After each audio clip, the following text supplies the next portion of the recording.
Bapak Ibu, saya di sini bukan berarti saya sebagai yang lebih tahu atau yang lebih paham. Saya di sini hanya ingin berbagi dan berdiskusi bersama, berbagi materi apa yang telah saya peroleh dari pendidikan guru penggerak yang sudah berjalan sekitar selama 2 bulan. Oke, selama 2 bulan. Nah, di sini nanti saya akan menyampaikan beberapa materi yaitu bertemakan tentang budaya positif. Jadi intinya nanti bagaimana seorang guru menciptakan lingkungan yang positif, budaya yang positif di sekolah agar kegiatan proses pembelajaran di sekolah itu berjalan dengan nyaman dan aman. Untuk budaya positif itu sendiri ada beberapa submateri ya Bapak Ibu. Yang pertama adalah disiplin positif dan nilai-nilai kebajikan universal. Yang kedua ada teori motivasi. Yang kedua ada teori motivasi, hukuman, penghargaan dan restitusi. Yang ketiga ada keyakinan kelas.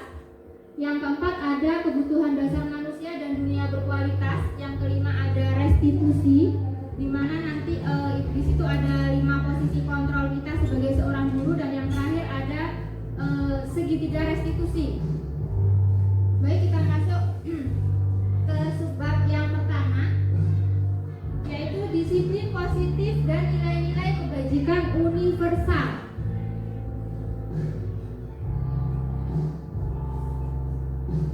Ketika mendengar kata disiplin, kira-kira apa yang terbayang pada pikiran Bapak Ibu mendengar kata disiplin?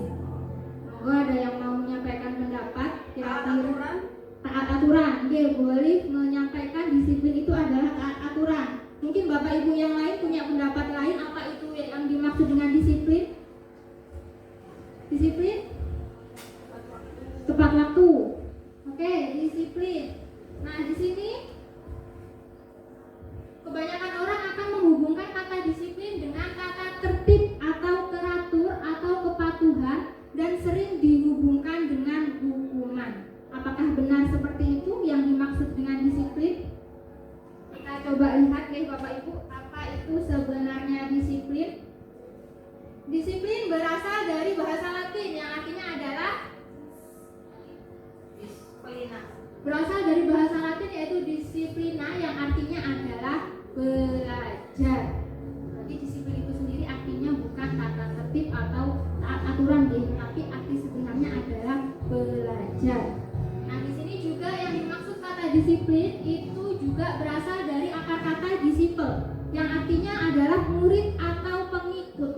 Maksudnya bagaimana? Jadi kita sebagai seorang murid atau pengikut, jika mengikuti suatu ajaran tertentu itu harus paham betul tujuan kita mengikuti ajaran tertentu itu maksudnya untuk apa? Ya, itu maksudnya seperti itu. Nah, yang akan kita bahas di sini adalah tentang disiplin diri. Disiplin diri di sini yaitu yang membuat orang menggali potensinya sehingga mencapai tujuan yang kita cita-citakan. Oke, ya?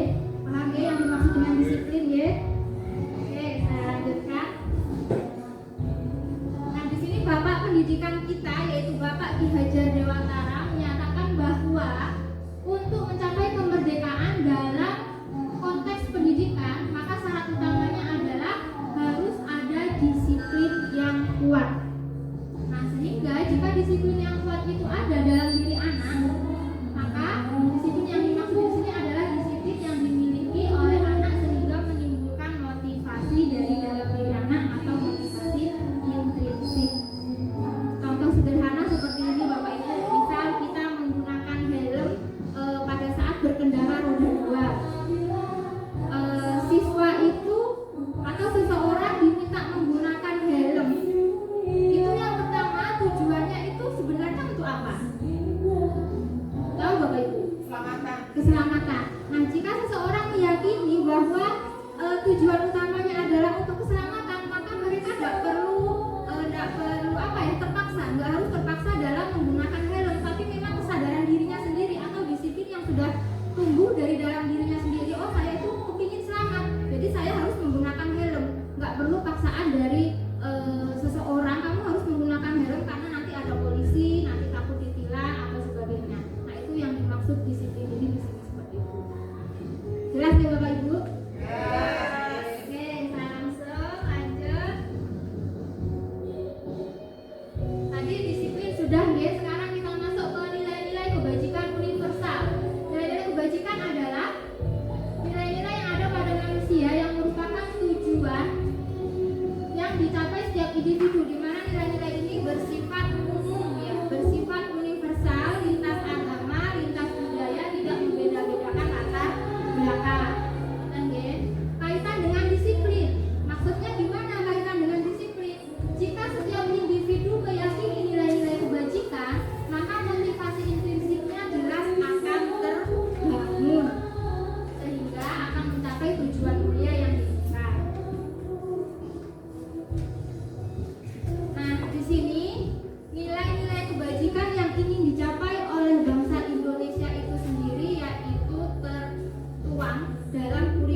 terdiri dari 6 dimensi. Nah, ini yang dimaksud dengan nilai-nilai kebajikan yang akan diwujudkan oleh bangsa Indonesia sendiri.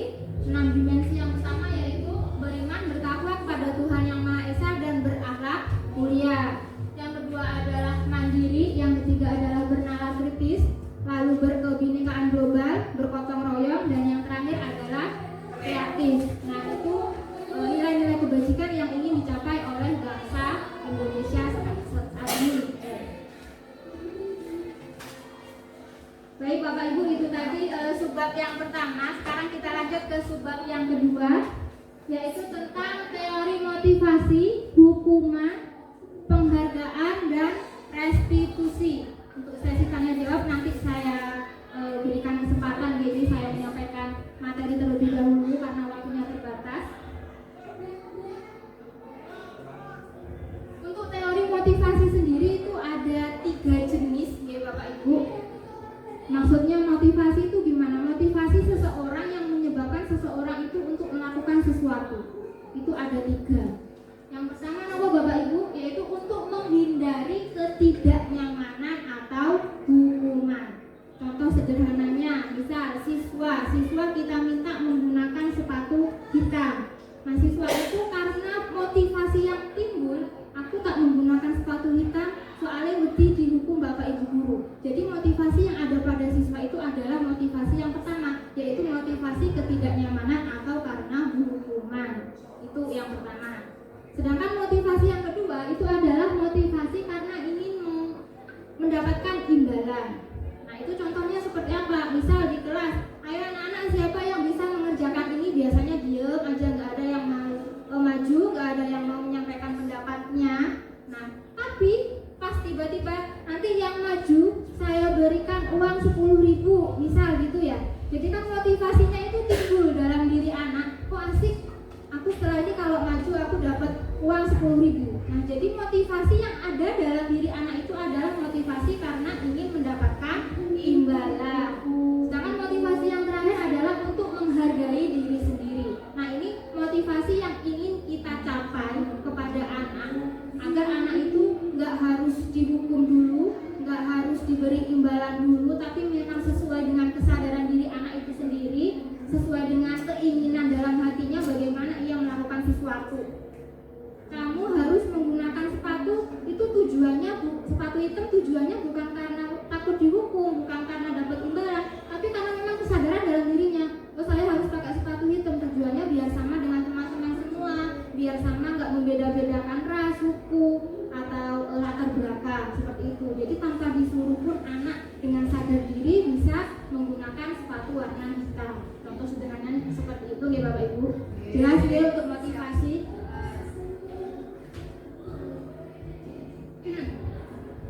Untuk berikutnya di sini ada perbedaan hukuman dan konsekuensi. Kalau hukuman itu secara intinya ya itu menyakitkan ya jangka panjang ya atau sesuai aturan. Kalau konsekuensi itu harus mengikuti aturan. Itu ya Bapak Ibu bisa dilihat. Saya langsung aja. Di sini ada beberapa tindakan.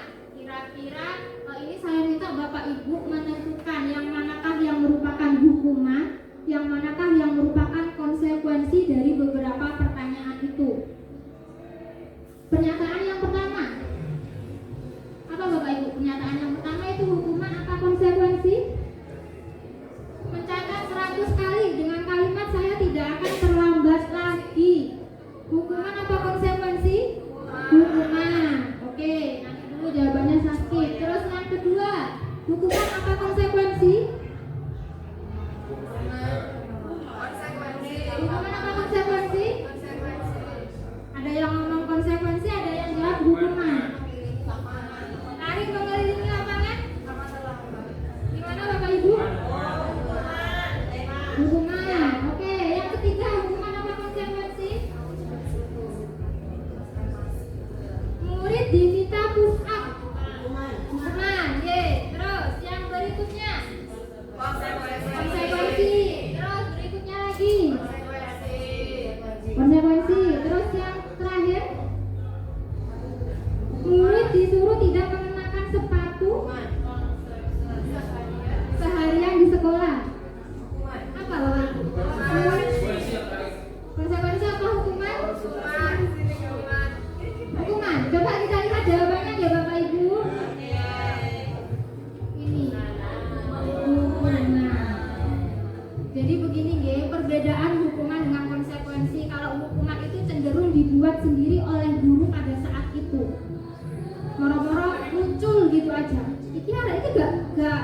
gak gelem ya sepatu hitam.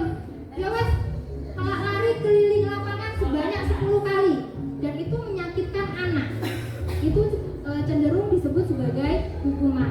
Kalau konsekuensi seperti apa? Kalau konsekuensi itu dibuat kesepakatan antara guru dengan siswa. Jadi seorang guru dengan siswa itu sudah tahu konsekuensinya apa jika tidak menggunakan sepatu hitam. Siswa sendiri juga sudah tahu, oh nanti kalau saya tidak menggunakan sepatu hitam, konsekuensinya misal saya tidak boleh mengikuti pelajaran jam pertama dan jam kedua. Itu jadi cenderung tidak menyakitkan anak karena anak sudah tahu konsekuensi apa yang harus dilakukan jika mereka melakukan kesalahan. Maka Bapak Ibu sudah jelas perbedaan antara hukuman dengan konsekuensi. Ada lagi yang terakhir yang namanya restitusi. Jadi ada 3 ya cara mengatasi anak itu dengan hukuman yang pertama, yang kedua adalah melalui konsekuensi, dan yang terakhir adalah restitusi. Nah, kita sebagai seorang guru itu diarahkan untuk bersikap menggunakan restitusi dalam mengatasi kesalahan anak. Restitusi itu seperti apa? Itu ya? Proses menciptakan. Kalau Bapak Ibu monggo dibaca sama-sama. Proses menciptakan.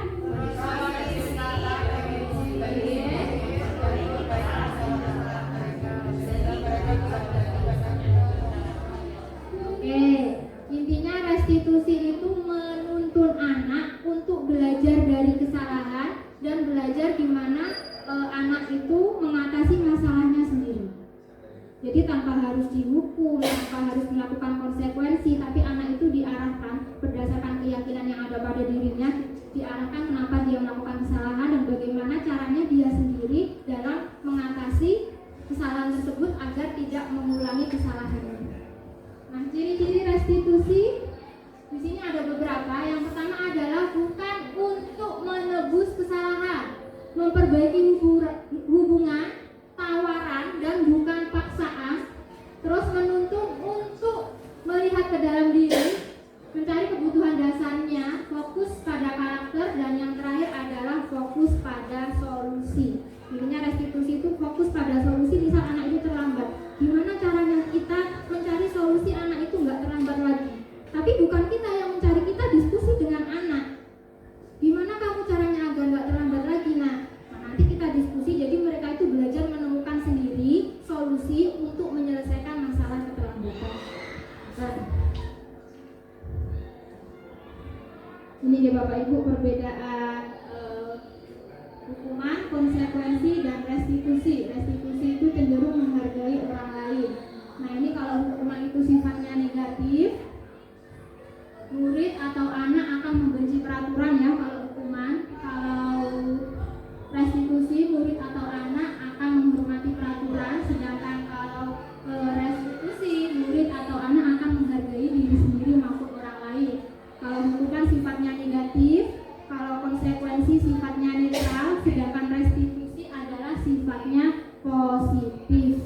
Nanti Bapak Ibu guru diarahkan ke dalam sikap yang terakhir, yaitu untuk bersikap restitusi.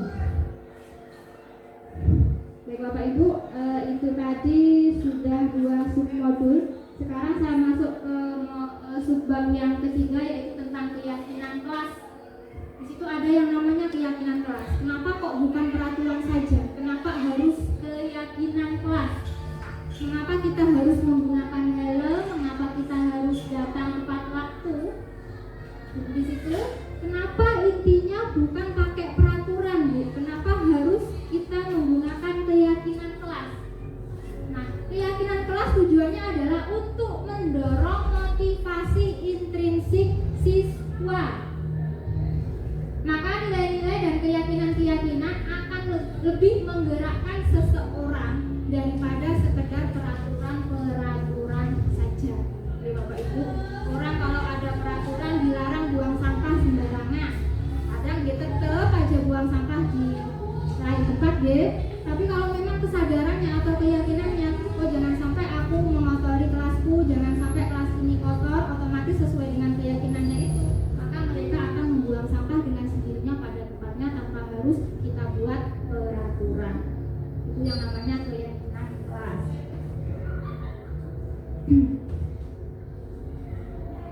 Ini langkah-langkah keyakinan kelas.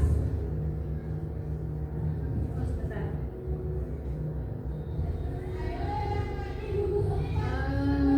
Pembentukan keyakinan kelas. Keyakinan kelas itu bersifat abstrak, Bapak Ibu. Keyakinan kelas itu berupa pernyataan-pernyataan yang dapat pernyataan-pernyataan positif ya Bapak Ibu, yang dapat diterapkan di lingkungan sekolah. Terus pernyataan keyakinan kelas itu senantiasa dibuat dalam bentuk kalimat positif. Jadi kita nggak boleh membuat kalimat yang negatif, intinya yang positif. Kalau peraturan dengan kata-kata dilarang membuang sampah sembarangan, jadi itu bisa kita rubah kalimatnya menjadi membuang sampah pada tempatnya. Jadi kata dilarangnya dihapus. Kalau ada menggunakan kata dilarang itu sudah kita beri nama sebagai peraturan. Sedangkan keyakinan kelas itu kalimatnya positif, yaitu membuang sampah pada tempatnya. Itu kita sebut sebagai keyakinan kelas. Di sini ada dua pernyataan Bapak Ibu, ada yang sebelah kiri, ada sebelah kanan. Kira-kira kiri dari arahnya Bapak Ibu ya. Jadi sebelah sini yang hijau itu kiri, yang putih itu kanan. Kira-kira di antara yang kiri dan kanan yang merupakan keyakinan kelas yang mana? Ingat, keyakinan kelas itu sifatnya abstrak. Kalau peraturan itu sifatnya konkret. Yang mana Bapak Ibu? Ya? Yang kanan. Kenapa? Keyakinan kelas. Keyakinan kelas itu sifatnya abstrak, sedangkan peraturan itu sifatnya konkret. Nah, yang kanan ya Bapak Ibu, karena di situ ada kata-kata saling yang pertama, saling menyayangi ya Bapak Ibu ya. Ya. Itu yang enggak jelas ya Bapak Ibu. Nah, itu kalau sifatnya abstrak itu berarti kita sebut sebagai keyakinan kelas.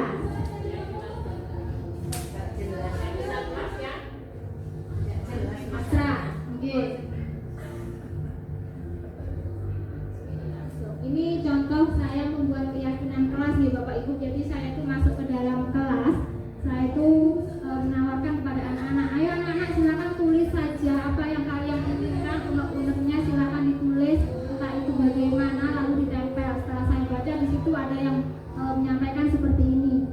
Kalau menyontek harus banter, nggak boleh nyontek aja tapi dicontekin nggak mau. Itu yang pertama. Yang kedua, pokoknya harus kompak. Ada lagi yang bilang no smoking. Terus saya sampaikan, memang di sini ada yang merokok, diam aja. Nah, di sini gunanya keyakinan kelas. Jadi mereka saya arahkan untuk membuat keyakinan kelas dengan sendirinya tanpa harus saya paksa. Jadi nanti setelah mereka membuat keyakinan kelas, kita bareng-bareng konsekuensi atau restitusi apa jika mereka melanggar keyakinan kelas yang sudah mereka buat sendiri. Jadi bukan saya yang membuat keyakinan kelas, bukan saya yang membuat peraturan, tapi mereka sendiri. Jadi dari beberapa hasil yang sudah mereka tempel itu nanti kita simpulkan, nanti kita rangkum, dan inilah yang harus ditaati di dalam kelas tersebut. Nanti konsekuensi jika melanggar juga seperti apa, mereka sendiri yang sudah membuat. Jadi saya ajak mereka membuat konsekuensinya sama-sama. Bukan saya yang memaksa di sini, tidak. Sudah kesepakatan bersama. Jadi mereka nanti kalau melanggar ya sudah seperti itu, karena itu memang sudah dibuat sendiri oleh mereka. Matur di Bapak Ibu. Nah, ini lingkupnya ya, peraturan kelas terlebih dahulu. Habis itu lingkupnya lagi, di luarnya ada keyakinan, terus nggak kelihatan ya Bapak Ibu. Lingkungan positif dan yang terakhir budaya positif ya, positif. Oke, yang kelima ada kebutuhan dasar manusia. Cenderung siswa itu melakukan kenakalan atau kesalahan itu karena kebutuhan dasarnya tidak terpenuhi Bapak Ibu. Nah, di sini manusia itu sebenarnya memiliki 5 kebutuhan dasar. Kebutuhan dasar yang pertama adalah kebutuhan dasar bertahan hidup. Yang kedua adalah kebutuhan dasar kesenangan, terus kebebasan, terus ada lagi penguasaan, dan yang terakhir adalah kebutuhan kasih sayang. Matur nggih Bapak Ibu. Nah, ini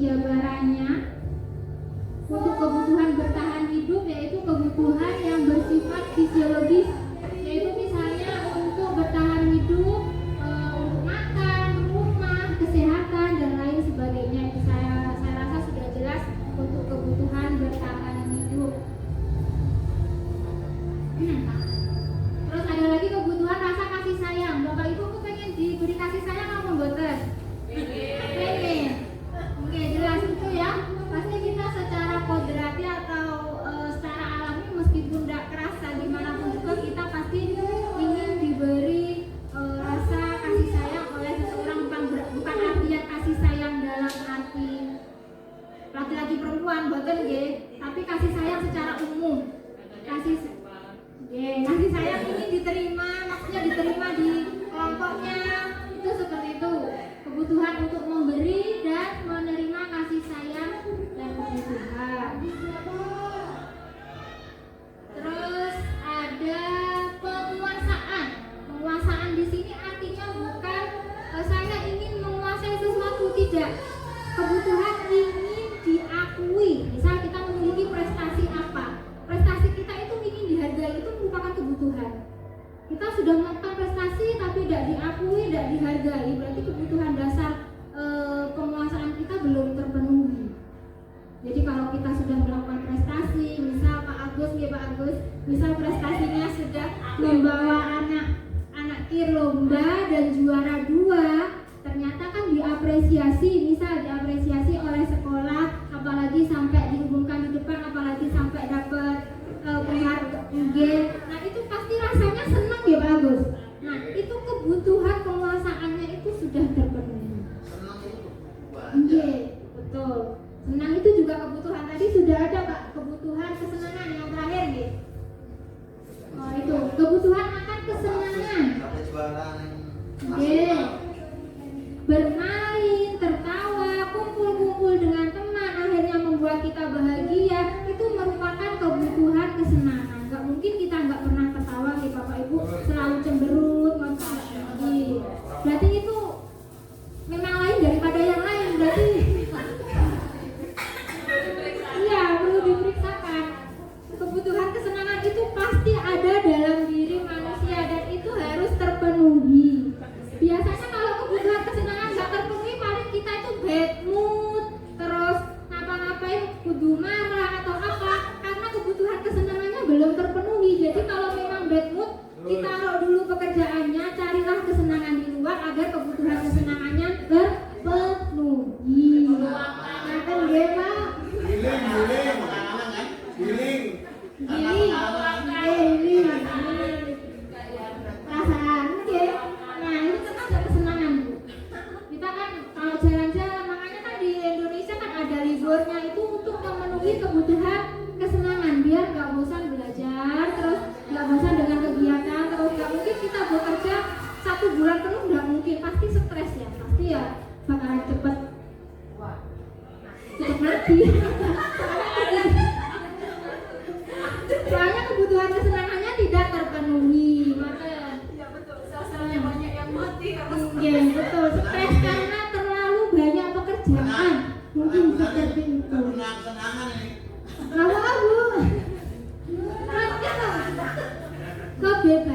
kebebasan itu artinya bebas, tidak mau apa ya, dikekang. Jelas dia Bapak Ibu, siapa sih kita yang kepingin dikekang? Bebas untuk memilih segala sesuatu itu adalah merupakan kebutuhan dasar juga, salah satu kebutuhan dasar manusia yang harus terpenuhi. Misal masih kecil Bapak Ibu, misal di rumah aja sama orang tuanya nggak boleh keluar, nggak boleh jalan-jalan, akhirnya kan timbullah di situ apa ya, kenakalan di dalam rumah itu karena kebutuhan kebebasan mereka itu tidak terpenuhi, tidak diberikan sama orang tuanya. Anak itu juga perlu bebas, tapi bukan artian bebas tanpa dikontrol sama sekali, tidak. Yang penting kebutuhan kebebasan mereka, bebas memilih, bebas intinya tidak dikekang, itu sudah terpenuhi. Itu sudah membuat anak memenuhi kebutuhan akan kebebasannya. Ngerti nggih?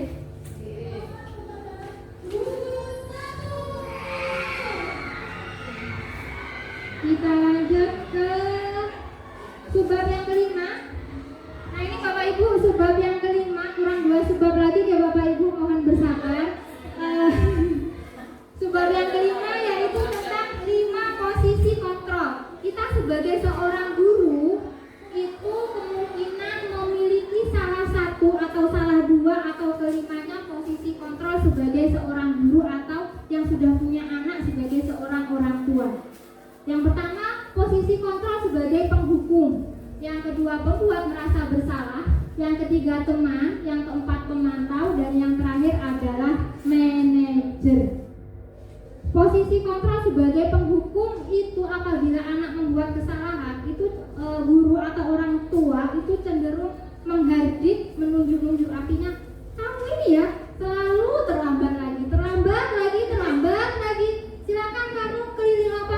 banyak 10 kali. Itu berarti posisi kontrol kita adalah posisi kontrol penghukum. G. Terus yang kedua ada posisi kontrol pembuat merasa bersalah. Pembuat merasa bersalah itu seperti ini.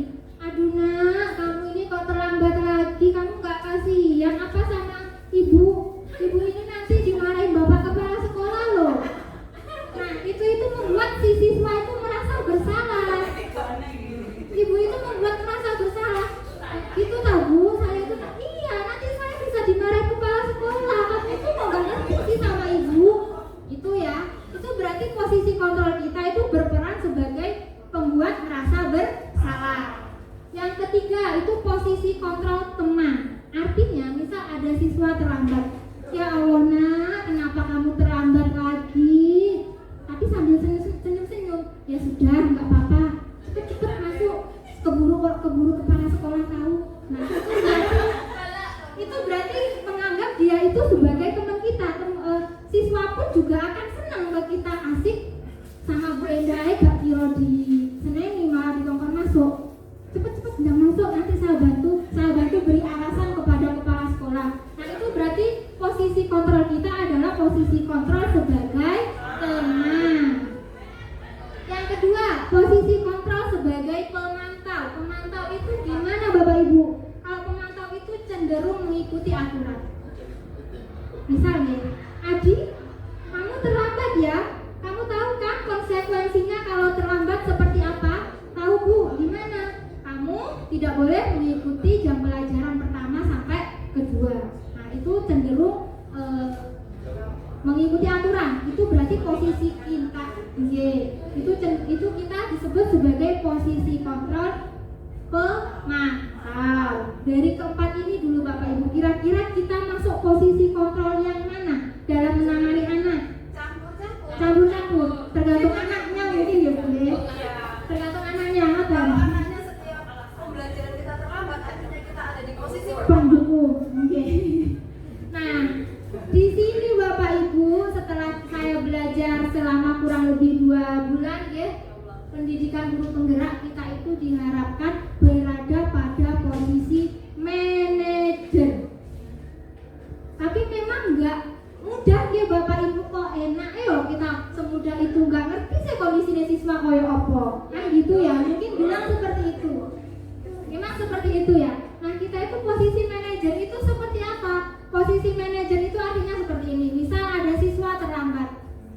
Adi, kamu terlambat lagi. Iya Bu. Kenapa Adi? Kok saya lihat kamu sering terlambat. Apakah kamu punya alasan kenapa terlambat? Iya Bu, saya bangun kesiangan. Oh, kamu bangun kesiangan. Kira-kira besok kamu akan terlambat lagi? Nggak tahu ya Bu, misal gitu. Nah gini Adi, ayo kita diskusi sama-sama agar kamu bisa datang tepat waktu dan tidak terlambat lagi. Kira-kira caranya gimana? Jadi siswa itu diarahkan menemukan solusi agar dia itu tidak datang terlambat lagi. Diajak berpikir, kira-kira gimana? Nggak tahu ya Bu Eja. Ya menurut kamu gimana biar nggak bangun kesiangan lagi?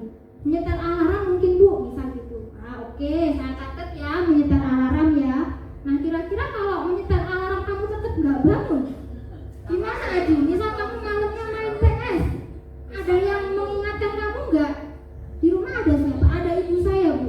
Kira-kira ibu kamu bisa mengingatkan kamu atau membangunkan kamu?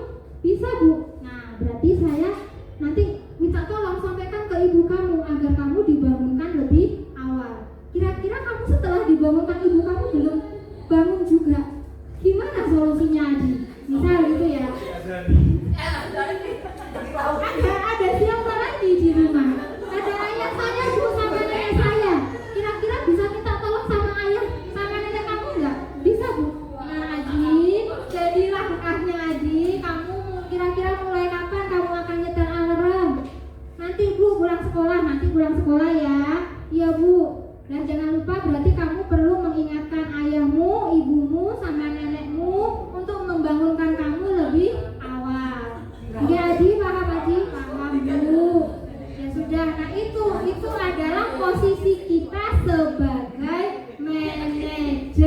Jadi mengarahkan siswa bersama-sama untuk menemukan solusi agar mereka itu tidak mengulangi kesalahannya lagi. Memang nggak mudah Bapak Ibu, cuma yang namanya kita nggak perlu berusaha, ngoten kan Bapak Ibu, gimana caranya membuat siswa itu tidak melakukan atau mengulangi kesalahannya. Oke, bagaimana Bu Alif, monggo?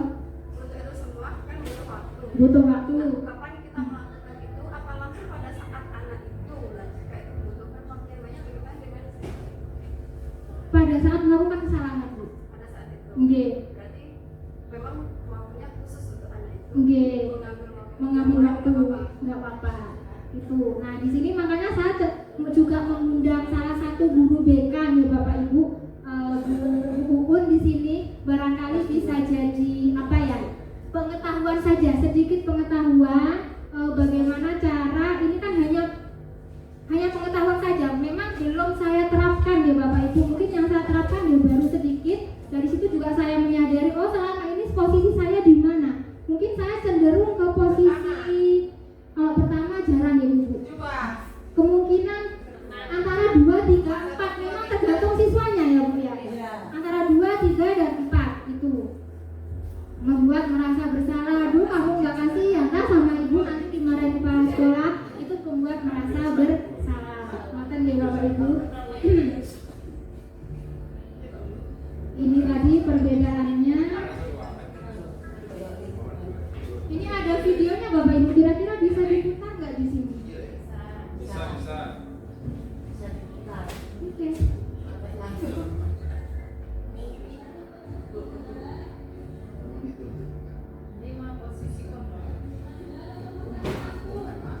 Oh nggak ada suaranya Pak Agus?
Stop kontakkan nih, suruh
Coba Bapak Ibu disimak perbedaan 5 posisi kontrol seorang guru. Bapak guru hebat dalam penerapan disiplin positif.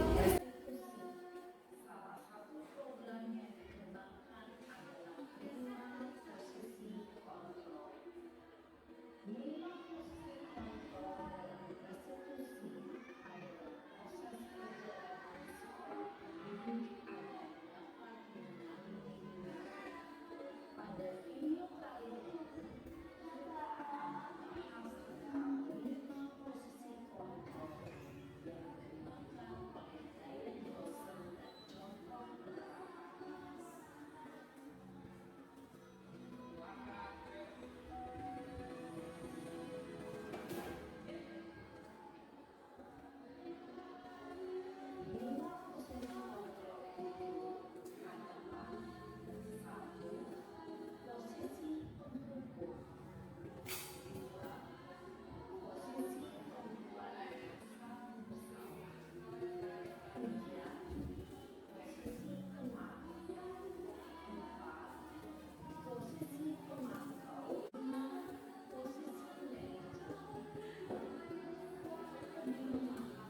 Itu posisi teman.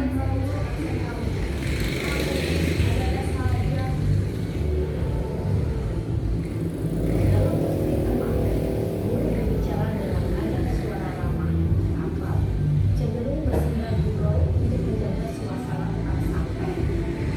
Jadi biasanya yang lebih Dan akrab dengan murid. Identitas yang menciptakan identitas sukses atau hasil.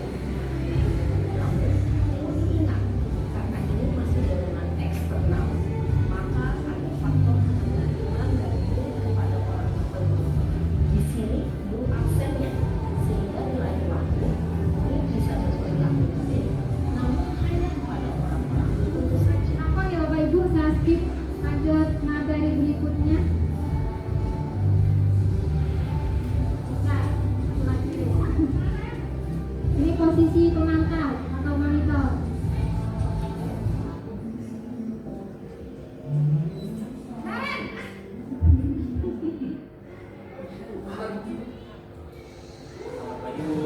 Nah, Ren, apa peraturan sekolah kita tentang jam berapa kita harus masuk sekolah, kan?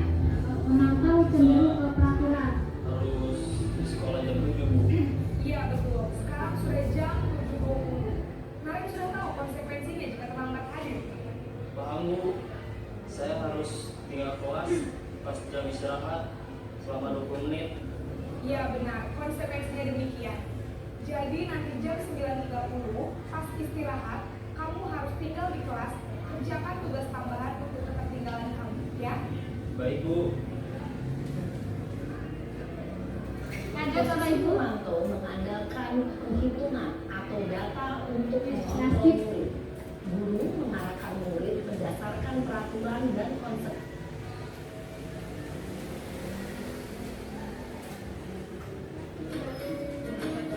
Devi.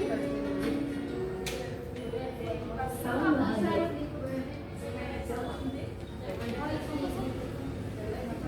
Oke, sampun.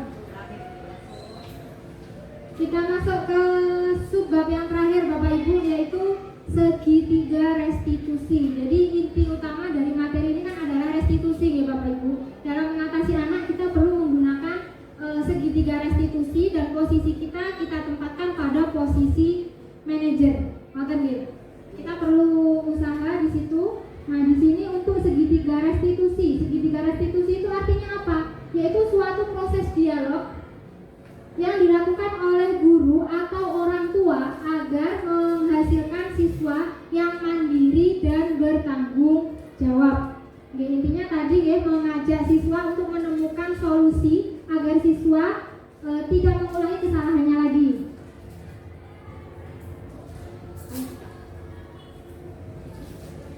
Nah, dalam segitiga restitusi ini ada namanya segitiga ya, berarti ada 3 sisi. Sisi yang paling dasar adalah menstabilkan identitas. Sisi berikutnya adalah apa Bapak Ibu? Bukan, satunya memvalidasi tindakan yang salah. Dan yang terakhir adalah menanyakan keyakinan. Nah, di sini untuk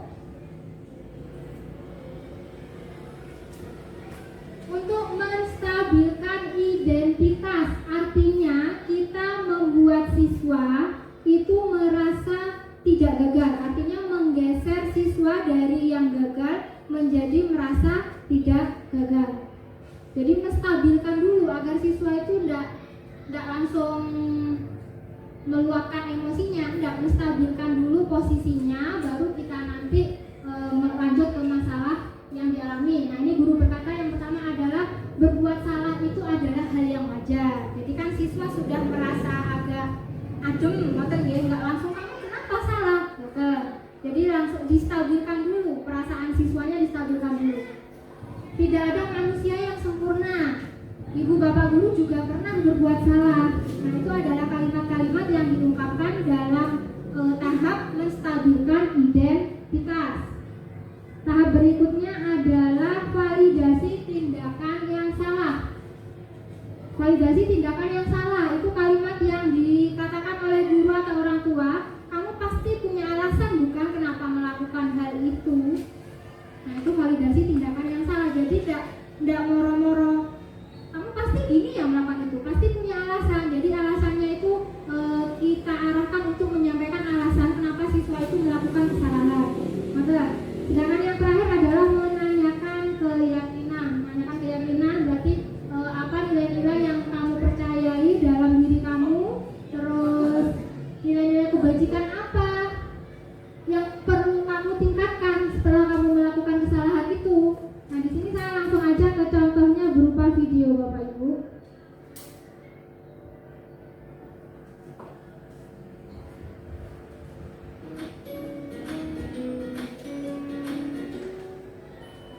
Salam berbahagia, Ibu dan Bapak Guru hebat.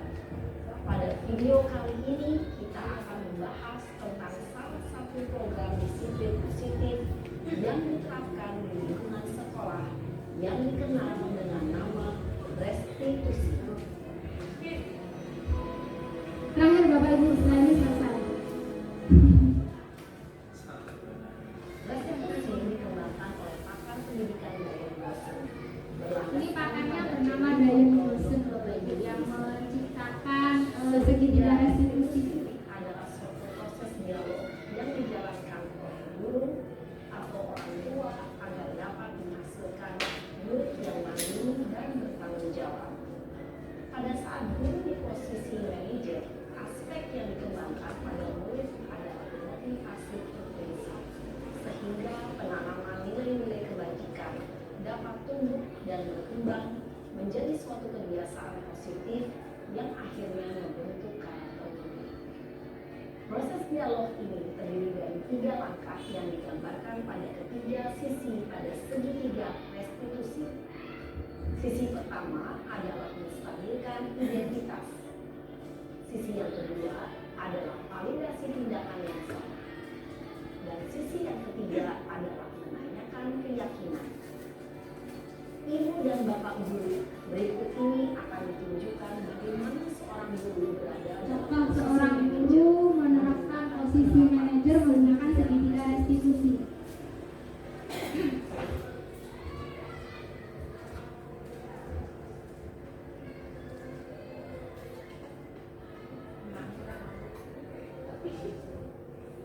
Ya, sudah lama nggak ketemu saya. Kenapa ditemani? Masa aku udah baik kok ini? Ya aku marah lah. Aku baik-baik aja kan di depan kelas. Kesel banget. Oh begitu. Ya pasti kamu marah dan kesal. Mama juga Menstabilkan identitas ya Bapak Ibu. dari Bapak. Kemudian pada saat itu kamu mau melakukan apa? Ya saya langsung ngatain Eka lah Pak. Kesel banget.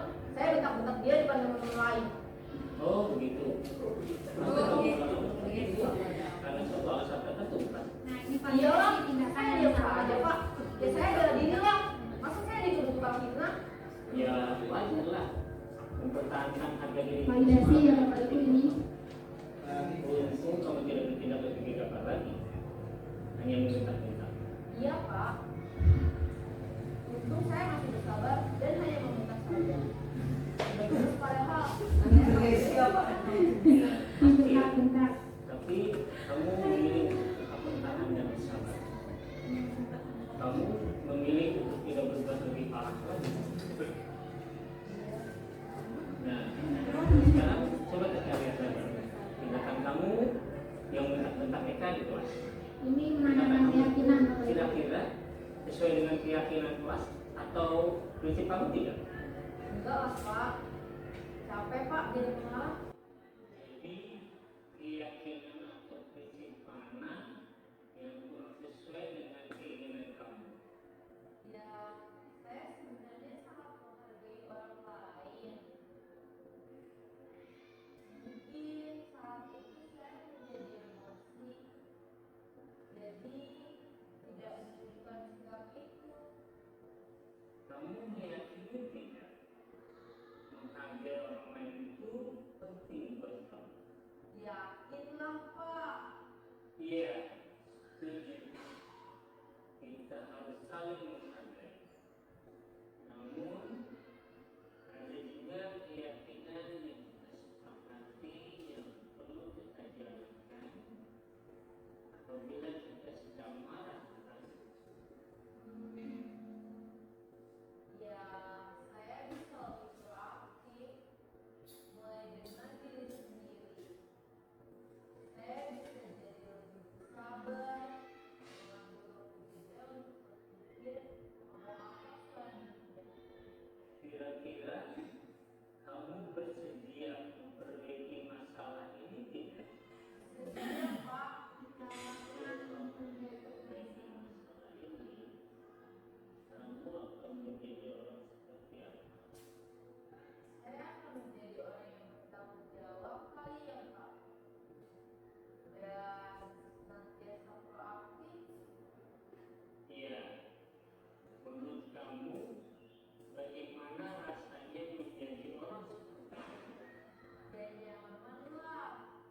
yaitu tahap menanyakan keyakinan dan mencari solusi bersama. Jadi tidak harus urut ya Bapak Ibu, dan tidak harus lengkap tahapannya seperti itu, tergantung besar kecilnya masalah. Ngerti ya Bapak Ibu? Sudah jelas